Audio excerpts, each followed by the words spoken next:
All right, let's dive into a topic that's absolutely central to faith, but honestly can be a little mysterious: the Holy Spirit. We're going to unpack what our source material says about its true nature, its job, and its fascinating connection to, well, a whole host of heavenly messengers. Let's get right to it.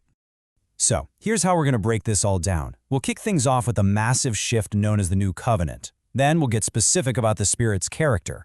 After that, we'll look at what it actually does, what its ultimate perfection looks like, and finally, we'll explore the spiritual beings who work right alongside it.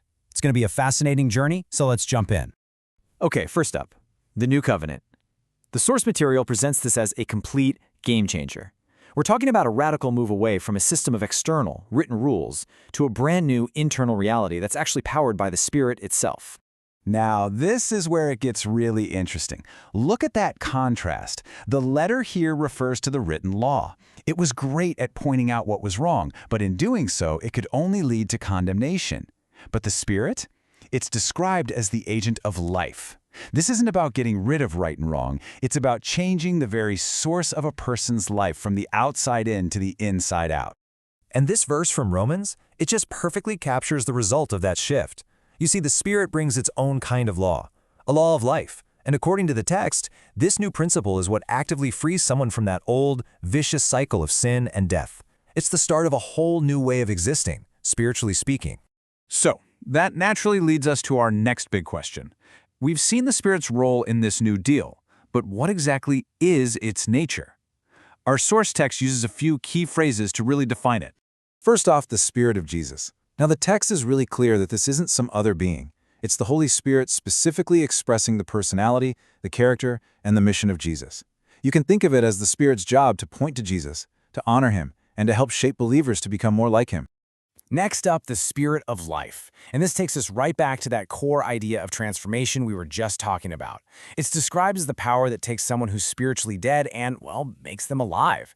It's the engine of that spiritual rebirth, the thing that fundamentally changes a person's entire state of being. And finally, we have the Spirit of righteousness. The source points out this has nothing to do with a person trying to be righteous on their own. Instead, the Spirit has a two-part job.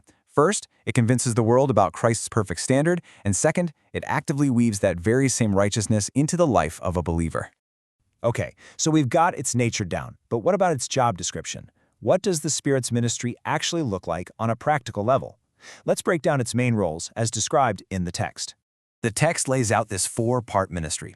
First, the Comforter. The original Greek word is parakletos, which literally means someone called to come alongside and help.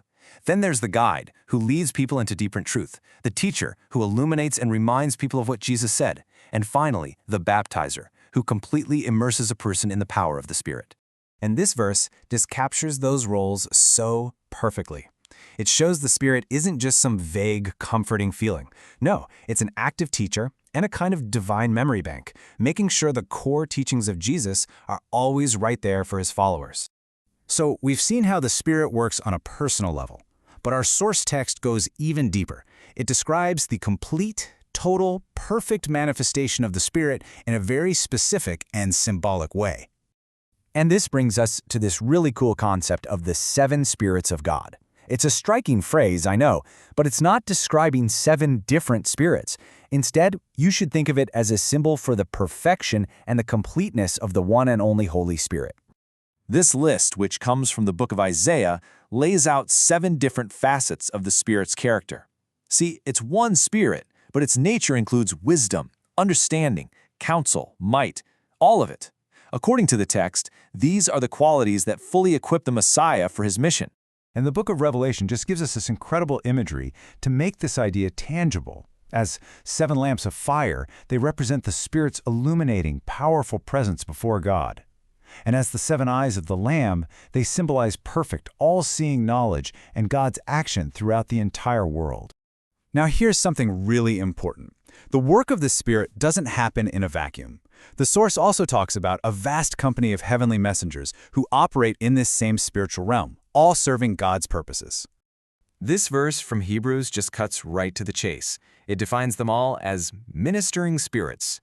Basically, they're described as servants sent by God to assist believers. They're part of a divine support system. And this table gives us a fantastic breakdown of the different ranks. You've got the cherubim, who are like these powerful guardians of God's holiness. The seraphim, their name means the burning ones, are in a state of constant worship. You have archangels like Michael and Gabriel, who are the chief messengers for really important announcements. And then you have the broader group of angels, who act as messengers and protectors. So what this really paints a picture of is a complex, organized spiritual reality. These aren't just random forces floating around. No, this is a divine order where every being has a specific role, whether it's guarding, worshiping, or carrying out a command on earth. And that brings us all the way back to the beginning, doesn't it? If faith is truly a dynamic relationship with a living spirit, like our source describes, and not just about following a written code, how does that change our whole perspective on rules and religion? It's a powerful question to think about. Thanks so much for joining us for this explainer.